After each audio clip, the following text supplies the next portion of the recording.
What is going on, everybody? BobbyFi with my man Eric Sheets-Haber. We are going to be going over the Monday night showdown slate. It's an interesting game. We've got Philadelphia and awful Wentz, and we're going to maybe get some Jalen Hurts action. We're going to get, we got Wilson. We got to try and figure out what's going to happen with the playing time and how that's going to work, because we know that they're going to start using some more of Hurts, but I don't know how much and how viable he is. So we'll get into all that. Chief, sort of from an overview, what is like one strong take you had on this? Is there anybody who you feel like is a lock or near lock? Yeah, I wanna show you something. I want to share my screen with you. Okay, let me make sure I set the setting on. Yep. And I don't know if you can imagine what I'm going to share with you. So this is what I'm sharing right now. So this is the NFC East. Okay. You're gonna have to trust me on this. So the Giants lost Daniel Jones. Mm-hmm. He might be out for the season. And it's going to be that bad, huh? Yeah. Okay. And even if it isn't, the way their schedule works out, they're rating to be about 4-11 before their last game of the season. They have really, really tough games the next 4 games. I actually ran kind of a thing, like if every favorite won, like by the end of the season, you'd have the last day of the season, you have Giants playing the Cowboys and Washington playing Philly, and it's probably going to be 2 5-10s battling for the division win. Right. Just because the way the rest of their schedules are impossible. You got to look through it and see. You take the Giants, for example. I mean, they have Seattle loss, Arizona loss, Cleveland loss, Ravens loss, right? So they're going to have and this is what they have no quarterback, right? So they're going to lose all their games. You have Washington. They're playing – next game is Pittsburgh, lost. At Niners, lost. Seahawks, lost. Maybe they have a shot against the Panthers, okay? And so at best, they'll be 5-10. So it's a 5-10 win team. Cowboys, they have one game against Cincinnati they can win on the road, because Cincinnati's the worst. So they can have 5 wins. The reason I bring that up is that the Eagles are right there in the mix of it, right? So they have to figure out some way to either steal a game or at least be ready to win those last 2 against Washington and the Giants to make the playoffs. So I say that because this is not – whatever they do, it's not just to be whatever. I mean, they're really trying to figure out the best way to win, because they're very lucky in that they're in the worst division in the history of the NFL, right? So in a way that kind of scares me a little bit because look, we talk about Wentz being bad and stuff like that, but I mean, you really can't play Hurts, can you? I mean, is that really an option? I think it's completely an option. All right, so talk me through that. But look, okay, so first of all, we need to get confirmation of some sort. It's a very strange thing. I just want to put it out there that I think it's an idiotic move by Peterson. If you're going to bring, if you're going to, I mean, he did win them a Super Bowl, but yes, he's living off that with a zillion bad decisions in a row after that. Yeah, and it's true. And that team was loaded on both sides of the ball, even though they were missing their quarterback, obviously. But the thing that's weird is that I actually think that Hurst, why wouldn't you just let him just go? Why wouldn't you let him just play in this game? So well, let's just say hypotheticals. What if Wentz starts off throwing a pick, gets fumble, sack, maybe even whatever, I don't know, some sort of a turnover. Even if he has a good first drive, they're supposed to bring Hurts in after. But what if they end up just starting Hurts and just Wentz isn't even a part of it? So really pay attention up till game time and see what we hear, because we will get announced a starter, and they say that Wentz is starting right now, but I'm not entirely buying that. Well, the few little bit of coach speak I saw or something was that Hurts expected to increase playing time. Unlike previous snaps, Wentz won't be on the field. In other words, Hurts isn't coming in just as a gimmick, like Wentz is going to take the bench right? when Hurts comes into the game. He was saying increased first team reps at practice. Mm-hmm. So yeah, I guess it's possible. So what do? Do you build lineups with I guess it's a different game script, right? If Hurts is in the game, right? Right. First of all, am I being racist by saying because he's Jalen Hurts, he's a running quarterback? No, I really have no idea. I mean, does he? No, he's mobile. He is. Okay. No, I don't think that is at all. I think it's accurate. But so I think Hurst he's an interesting play. We can get into it. And he's not going to have crazy ownership. I think the upside, just for anybody who's playing quarterback, is high enough. If he was a little bit cheaper, it'd be really easy to play him. But what is he going to be? 15 to 20% owned is my guess, and maybe it's a little bit too big of a gamble at that price for that ownership. But again, we have to try and get different on this slate. I do have some other plays that are going to get me plenty different enough that. At least I think they will, unless somebody somehow catches on to this. Let's talk another macro thing about this game. Okay. So another bit of coach speak that came out. This whole article came out this morning. I don't know if you saw this. That word from the Seattle camp is that they're going to commit to the run for the rest of the season. That they're not gonna be. It's not gonna be like Russell Wilson running all over the place, passing the ball. They really want to commit to the run for the rest of the season. And my comment on that is that what's really weird is that they have 4 straight wins in a row lined up. Like after this game, they got the Giants and the Jets both at home, right? And then they have another easy game. So they're probably going to win 4 games in a row, and they're probably going to attribute it to their new philosophy, even though they could have won however. So that is for a showdown slate. That is actually a decent amount of coach speak. And if that's actually true, maybe you can just captain Chris Carson. You know what I mean? And take him at his word. And fade Russell Wilson. I don't know. Is that just asking for trouble? That's fine. Some people can do that. I'm not going to. I mean, the one thing Philly is really good at is they stop the run. I don't understand why they would switch this up and try and take advantage of them that way. Yeah, I know. That's just my personal take, and we've seen this a million times with in the past it always had been the running team. Russ still puts up huge games. You know what I mean? I know he's had a couple down weeks in a row, but he still has always put up monster games, even on limited passing attempts. So I'm gonna have a hard time fading Russell Wilson. I'm probably not gonna play enough lineups to where I'm gonna do it. Okay. But certainly, you don't need to captain him. Look at yesterday's Chiefs game as a great example. Mahomes was unbelievable, had a monster game. But you couldn't, if you would have played him on a showdown, you obviously needed to captain Tyreek Hill. Right. So you can captain these receivers who are going to be a little bit less, I think, than Russ owned. And they'll be less owned even across the board because there's a lot of plays. The ownership's actually going to be weirdly somewhat spread out because there's a lot of decent plays in this game. And there's a lot of speculation. I have a question for you, Bobby. So Seattle, I mean, you could pass on them, right? And you've been able to, I mean, if you're any good, right? You could pass on them like the whole season. If Wentz starts and he comes out and marches them down the field and scores a touchdown, what happens? Yeah. Does Hurts get in the game? They said he's going to play. I mean, I don't know. it's a good question. Either way, I think we can still attack the same receivers. I do think that the most likely build I'm going to end up rolling with is going to be without either of those quarterbacks, but I will definitely have some exposure to Hurts. And might even throw Wentz into one or two because, like you said, that is possible, And I don't think he's going to have much ownership because all of everything is trending the other way. I mean, actually, he's got a little higher ownership projection than I thought he was going to have. So, he's going to be 30% or higher owned. I'm not interested. If he's going to be 15%, I have some interest. Let's have fun. Let's talk about the receivers. Okay. Let's start with Seattle. I have a very strong take on this. You want to start with Seattle or Philly? On Philly. All it's right, extremely speculative, but it's a long week. Alshon Jeffrey's comeback is projected right now, at least on the things I'm looking at, to not even have 1% ownership on a one-game slate at 1.6K. That's interesting to me, regardless of who's the quarterback is. Like Alshon, we knew they were going to limit his snaps because the injury. Peterson said they would trend upwards. Last week he had less snaps than he did the week before, but I still think overall he's going to get more snaps than he's had. I think he had 18 and 11 the first 2 games out of 43 and 46 or something like that. If he gets up in the 20s at 1.6K, like he's the guy they're going to look for around down in the red zone. I like Jalen Reagor as a receiver. I think Fulgham has got some talent, but this guy is still, I mean, as of last year, was still a top 15 receiver in football. And here you have him at no cost. He's coming back. This is an absolutely must win for them.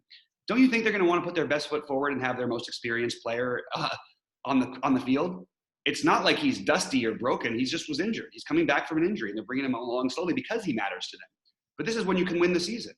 So if you're going to have an unowned 1.6K Alshon Jeffrey that lets you do whatever you want, let's roll with it. And let's take it. I mean, I'll get into the other things a little bit later, but there's a running back at 1K that I'm going to play a ton. I'll just play those two guys together and I can do whatever I want elsewhere. But I think that the preferred options, I think, would be Metcalf over Lockett, but I'm fine with either of them here on the Seattle side. And then I like Jalen Reagor over Fulgham a little bit on the Philly side. And then the other one, if he was going to be a little lower, I love David Moore on these little showdown slates. It feels like he always has big games on them for some reason. I'm probably not going to get to Ward. I think I just prefer David Moore a little bit more above Ward. But Ward is the other guy you sort of factor in. But the priorities for me are going to be almost all Metcalf, some Lockett, fine with them in the same lineups, have no problem with that. I think it's actually the optimal way to go.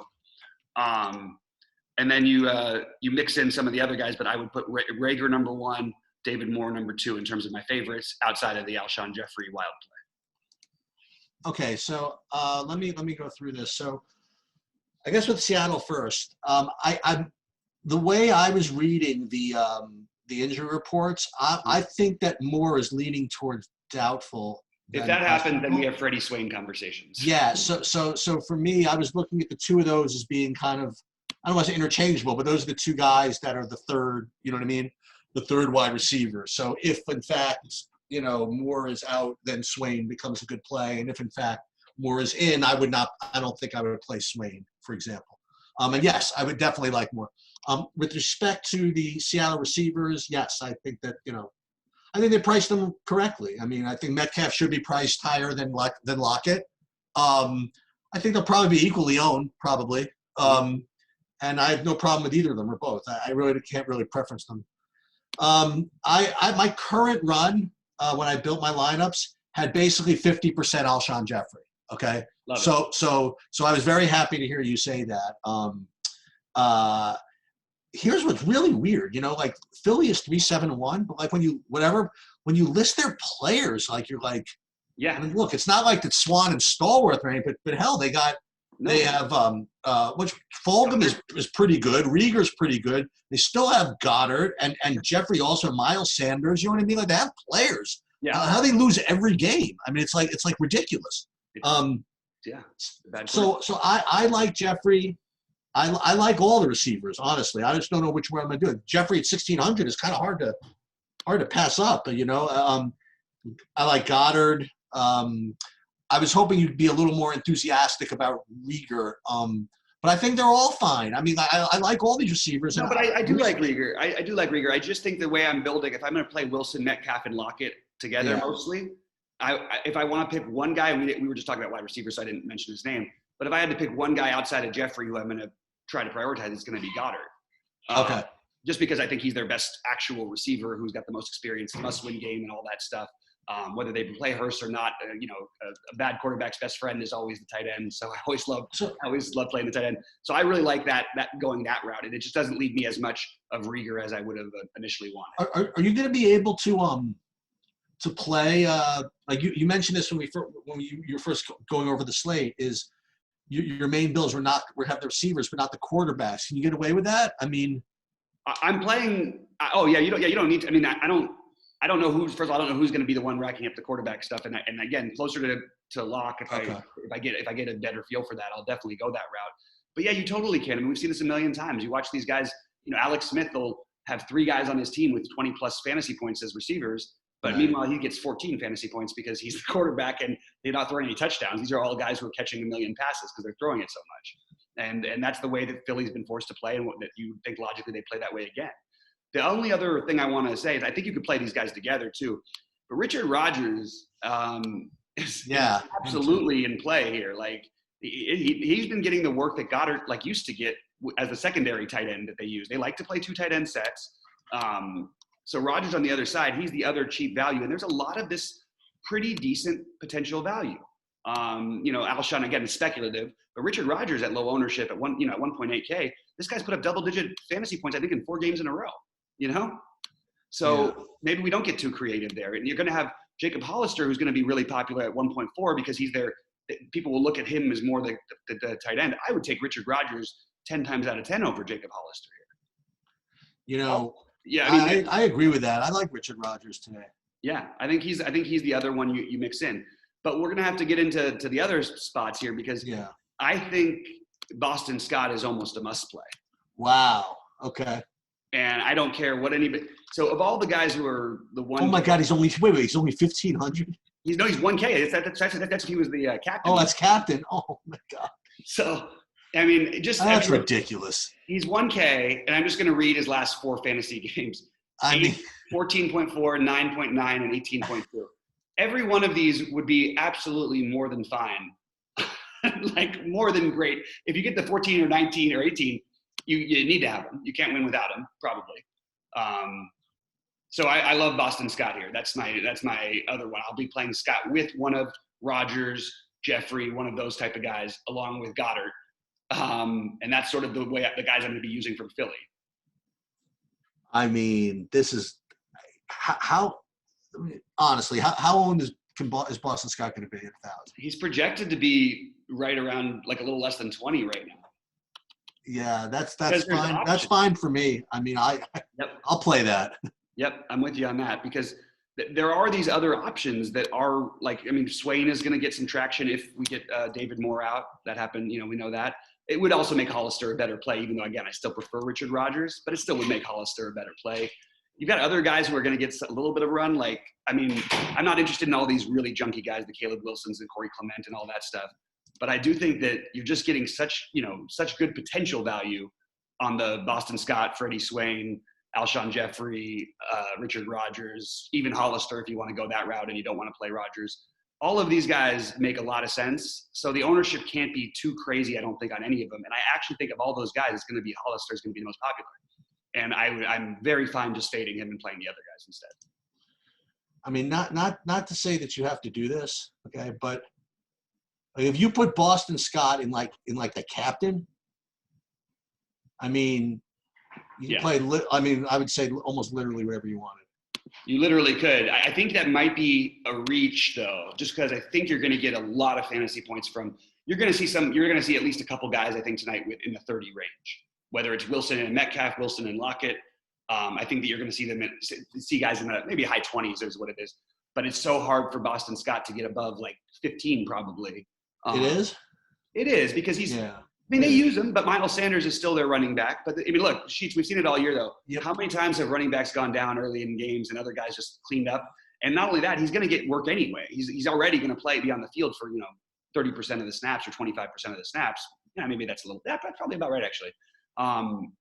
So they use him near the goal line, too, a lot of the time. So I'm totally just going to lock this guy in, and I'm going to mix in those other guys. I feel like it's the easiest way to go. And the more I think about it, I might consider locking Jeffrey in unless I hear some real talk that he's going to get less than 10 snaps or something. Because I just don't see how in a must-win game like this, after having the time, after a long week, coming back from injury, getting more, he should be able to get more snaps, all of these things. And I haven't heard that he's not able to do anything. He looks functional to me. With the times I did bring him in, and even in his 11 snaps that he played or whatever last week, he had 2 targets in those 11 snaps. They ran plays specifically for him. I think you're going to see at least somewhere between 5 and 8 targets for him. I think you'll see him on the field more, and I think you'll see him with potential touchdown equity. And honestly, there's a lot higher of a ceiling than what I just talked about. But that's what I really think is realistically going to average out to, unless there's something else that I'm totally missing, that he re-injured something. I don't understand why other people aren't on this. I don't understand why the projection systems aren't on this. I'm just gonna go with it. Who, Alshon? Yeah. Yeah. So I have another guy, by the way, who always when you're watching Philly play, whenever you're so sure that your guy has the ball going over the end zone, and then you're like, wait, who? And it's always this guy. I will just let you know that if I'm playing a bunch of lines, I will have a little bit of Clement at 200. Okay. Right?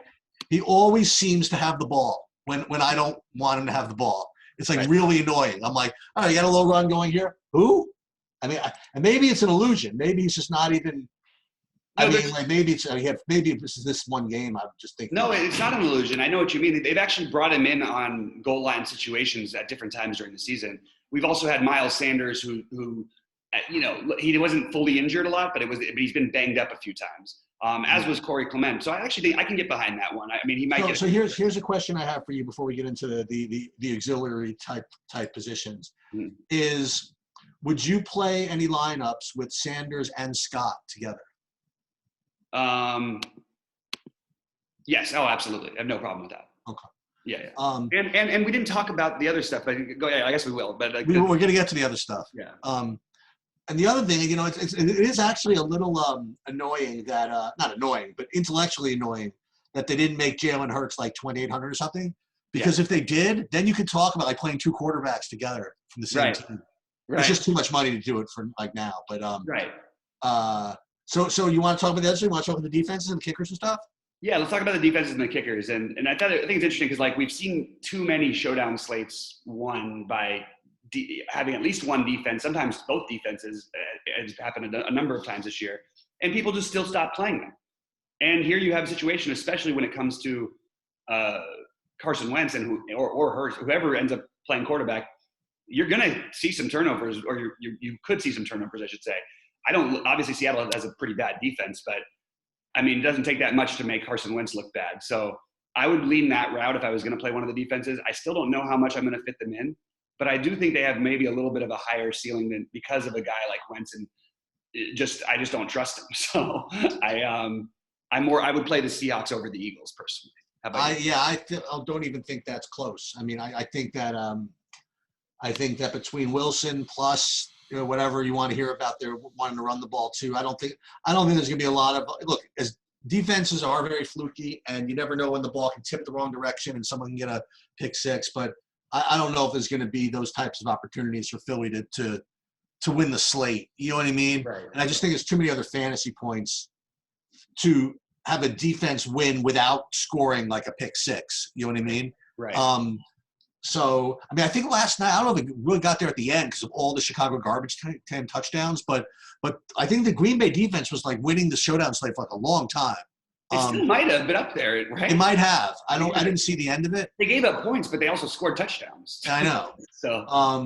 So I think that Seattle defense is an extremely good play. I mean, the combination of Wentz, who he's like a one-man pick six machine, like waiting to happen, and he also stays in the pocket too long. He holds the ball way too long. It takes holds it too long. And between that and whatever happens with Jalen Hurts, that's always, whenever you get a rookie or second year, whatever it is, that making his first start or appearance, there's always TD equity against that. So I agree. I think the defense, if I'm going to play one, it would be Seattle. That's not particularly earth-shattering. No, I agree. But I just have this. I don't know, man. I just get this feeling that there's going to be some points in this game. I think so too. Yeah, I just feel that way, and I think that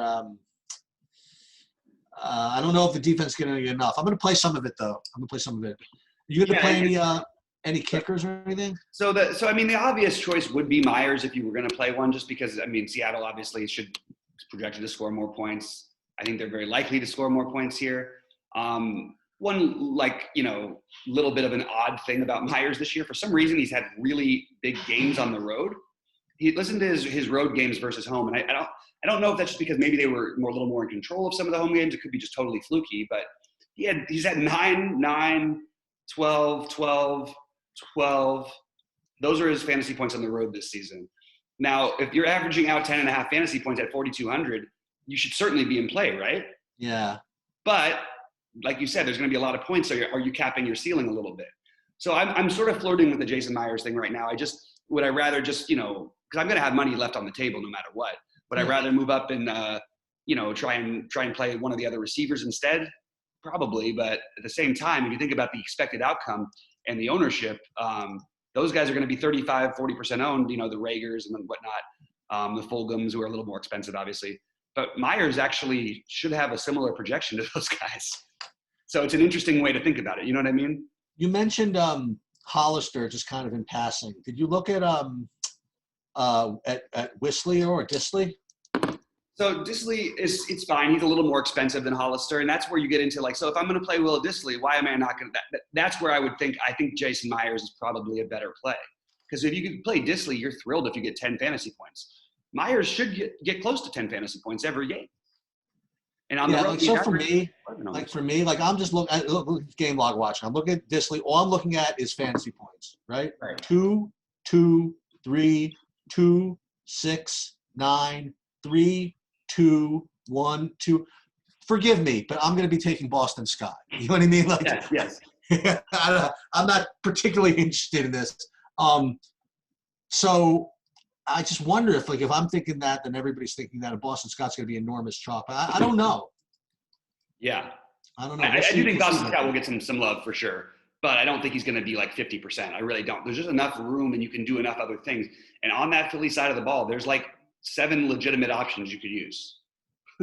You know what I mean? And ranging from the cheap to the medium price. Nobody's too expensive. So if you play Boston Scott, just be aware. And I'm aware of this. I've got this already built in my thing.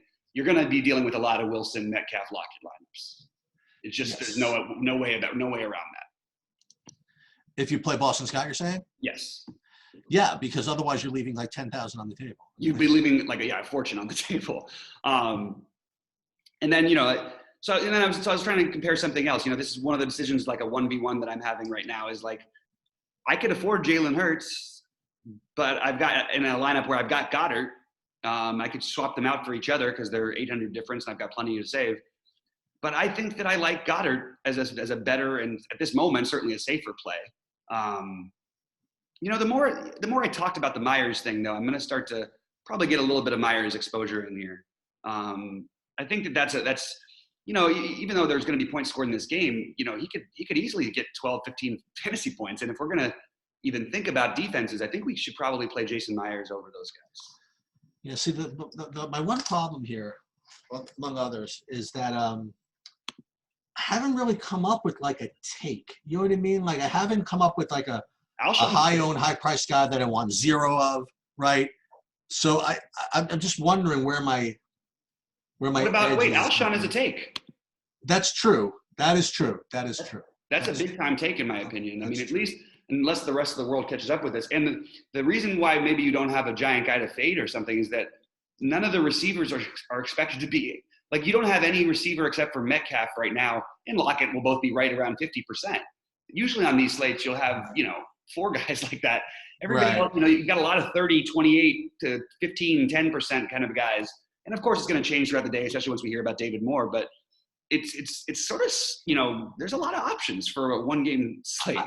I think that figuring out the Eagles receivers, I think if you're a good football guy, you should be able to figure that out. In other words, like, I want to look into more like who gets the deep balls. Like if Jeffrey is involved, who is he involved at the expense of? You know what I mean? So I wouldn't play. Like, if I knew that Jeffrey was getting the same work that, just throw a name out there, that like Greg Ward would get, no idea. But that I wouldn't play the 2 of them together or something like that. Or is Philly not as specialized as some of the other teams are with that kind of stuff? So I think they're more committed to Rager. He's obviously their pick. They're young guy they like.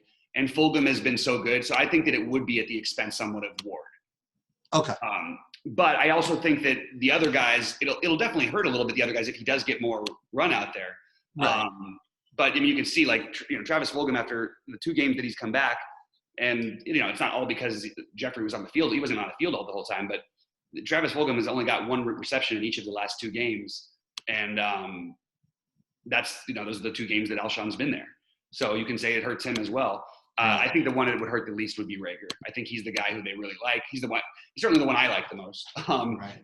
And but in a must-win game like this, I think you're going to see they're going to rotate all of them. But I do think Alshon is going to be on the field more. I'm going to stick to that take, even if I'm wrong. You guys can hate me later for it if I'm wrong. But at the same time, you got to know it's a high risk in some sense because he hasn't had more than he only played 11 snaps last week.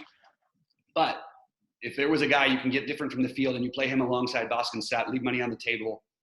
If he really does stay this low owned, I think that it's just the upside. I mean, it's not crazy at all to think that he would be the highest scoring Eagle to me. That's how. And any off the board thing with Chris Carson, Carlos Hyde, just anything on the running backs.